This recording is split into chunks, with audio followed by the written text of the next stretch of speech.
నమస్తే. సామాన్యుడి చేతిలో సామాజిక అస్త్రం నెంబర్ 1 న్యూస్కి స్వాగతం. నేను రవీంద్ర. ఆంధ్రప్రదేశ్లో రాజకీయాలు చాలా వేగంగా మారుతున్నాయా అంటే అవుననే చెప్పాలి. ప్రధానంగా 2024 ఎన్నికల్లో కూటమి ఘన విజయాన్ని సాధించి ప్రభుత్వాన్ని ఏర్పాటు చేసింది. ఎవరు ఊహించలా. వైనాట్ 175 అనే ఒక నినాదంతో సరికొత్త విధానంతో ప్రజాక్షేత్రంలోకి వెళ్ళింది వైఎస్ఆర్సీపీ. రెండోసారి మనమే మళ్ళీ విజేతగా నిలవబోతున్నాం, రెండోసారి ప్రభుత్వాన్ని కూడా ఏర్పాటు చేయబోతున్నాం అనుకున్నారు. కానీ కేవలం 11 సీట్లకు మాత్రమే పరిమితం కావాల్సి వచ్చింది. దీనిలో చాలా కీలకమైనటువంటి పరిణామాలు చోటు చేసుకున్నాయి.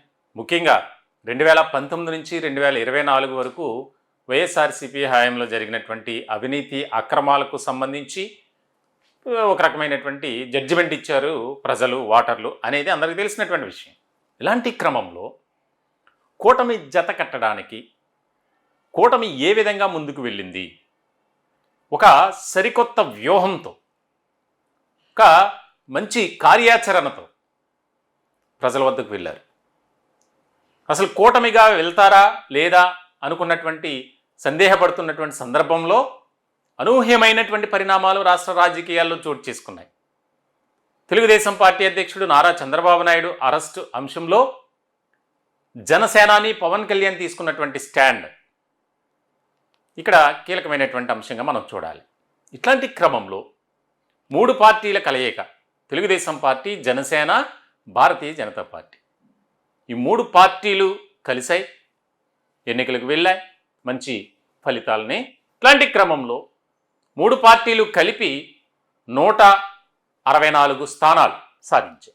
ఇటువంటి సందర్భంలో ఎవరైతే కూటమికి సహకరించినటువంటి వారు ఉన్నారో వారందరూ కూడా ఏదో ఒక పదవి కోసం ఆశించిన వారే. కొంతమంది త్యాగాలు చేశారు, పదవులు వదులుకున్నారు, టికెట్లు ఆశించి పొత్తు ధర్మంలో భాగంగా ఒక రకమైనటువంటి సైలెంట్ మోడ్లోకి వెళ్ళినటువంటి పరిస్థితి. అలా చాలామంది ఉన్నారు, ముఖ్యమైనటువంటి నేతలు ఆయా సామాజిక వర్గాల నుంచి.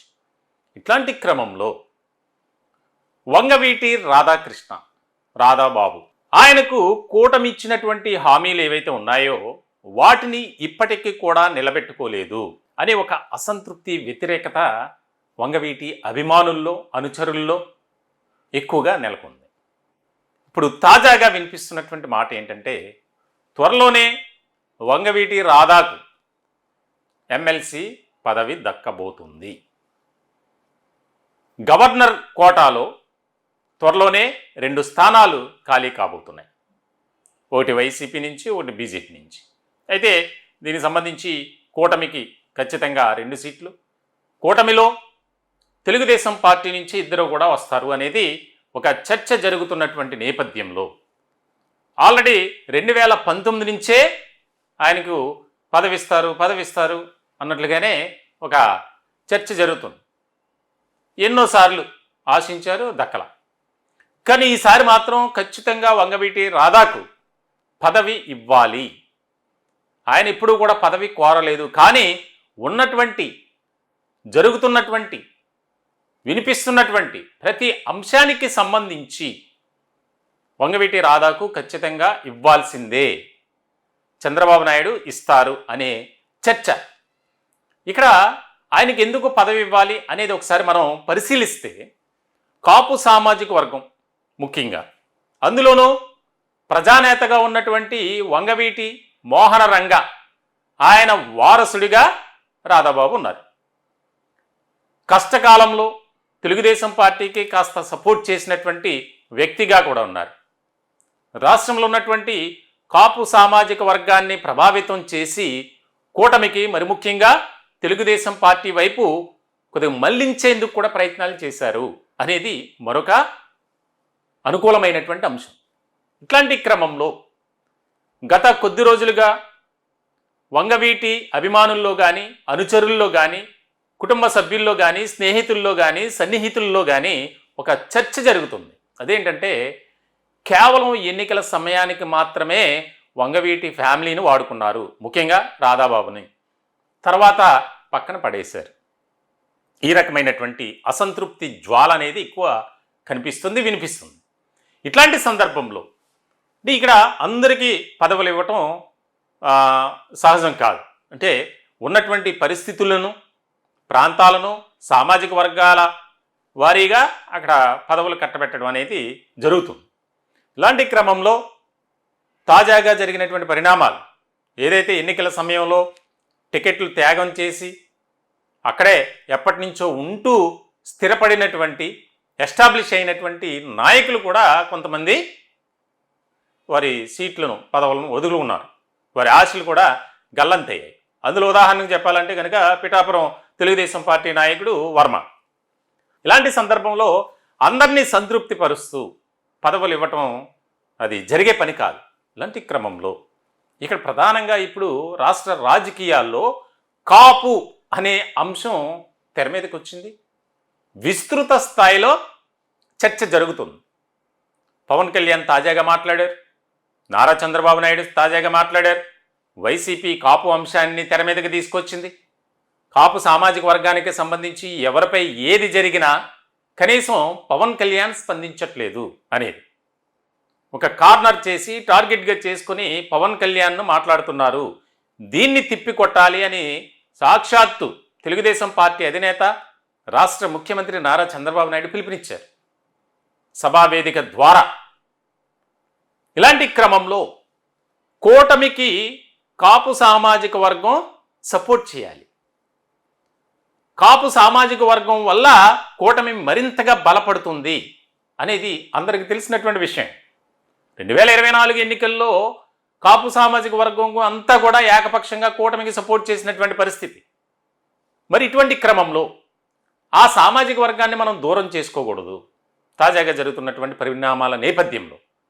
సో ఇటువంటి సిచ్యువేషన్స్ నేపథ్యంలో ఖచ్చితంగా వంగవీటి రాధాబాబుకు ఇచ్చినటువంటి ఆ యొక్క ఏదైతే ప్రామిస్ చేశారో దాని ప్రకారం ఇవ్వాల్సిందే.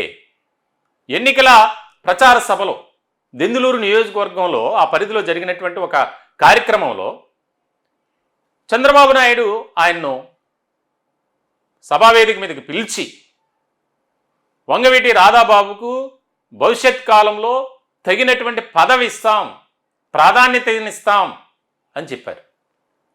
ఇట్లాంటి క్రమంలో ఎన్నికలు జరిగాయి, ఫలితాలు వచ్చాయి, కూటమి ప్రభుత్వాన్ని ఏర్పాటు చేసింది. రోజులు గడుస్తున్నాయి, నెలలు గడుస్తున్నాయి, సంవత్సరాలు గడుస్తున్నాయి. కానీ ఎక్కడా కూడా రాధాబాబుకు పదవి గురించి మాట్లాడినటువంటి సందర్భం లేదు. ఆయన కూడా ఆశించలేదు, ఆయన కూడా ఎప్పుడు కూడా అడగరు సాధారణంగా. వారి ఫ్యామిలీకి ఉన్నటువంటి లక్షణం అది. సో ఇటువంటి సందర్భంలో గవర్నర్ కోటాలో వంగవీటి రాధాబాబు ఎమ్మెల్సీ కాబోతున్నారు, అవకాశం ఇస్తున్నారు అనేది మాత్రం ఇప్పుడు తాజాగా రాజకీయ వర్గాల్లో, రాజకీయ విశ్లేషకుల్లో జరుగుతున్నటువంటి చర్చ. తద్వారా కాపు సామాజిక వర్గంతో పాటు వంగవీటి అభిమానులు, అనుచరులు, సన్నిహితులు, స్నేహితులు కూడా కూటమికి ఏకపక్షంగా సపోర్ట్ చేసేటువంటి అంశంలో కీలక పాత్ర పోషిస్తారు అనేది ఇక్కడ అక్షర సత్యం. మొత్తానికైతే ఎమ్మెల్సీగా త్వరలోనే వంగవీటి రాధాబాబు ఆయన బాధ్యతలు స్వీకరించబోతున్నారు అనేది జరుగుతున్నటువంటి చర్చ. మరి ఉన్నటువంటి సమీకరణాలు సామాజిక పరమైనటువంటివి, ప్రాంతాల వారీగా, సీనియారిటీగా అన్నీ చూడాలి. తాజాగా రాజ్యసభకు సంబంధించి కొంతమంది అసంతృప్తి, వ్యతిరేకతతో ఉన్నారు తెలుగుదేశం పార్టీలో ఉన్నటువంటి సీనియర్లు. మళ్ళీ ఇప్పుడు ఎమ్మెల్సీ అంటే మళ్ళీ దానికోసం క్యూ కడతారు. ఎవరికైనా పదవి అంటే ఊరికనే వదులుకోవడానికి ఇష్టపడరు కదా. సో ఇలాంటి సందర్భంలో వంగవీటి రాధాబాబు అంశం మరొకసారి తెరపైకి రావటం అనేది కీలకంగా మారినటువంటి వ్యవహారం. ఈసారి మాత్రం ఎక్కడా కూడా వంగవీటి కుటుంబ సభ్యులు, సన్నిహితులు వారు పెట్టుకున్నటువంటి అంచనాలు, ఆలోచనలు ఏవైతే ఉన్నాయో వాటికి తగ్గట్లుగానే రాధాకు పదవి ఇవ్వబోతున్నారు అనేది మాత్రం తెలుగుదేశం పార్టీ వర్గాల్లోనే జరుగుతున్నటువంటి చర్చ. చూడాలి ఏం జరుగుతుందనేది.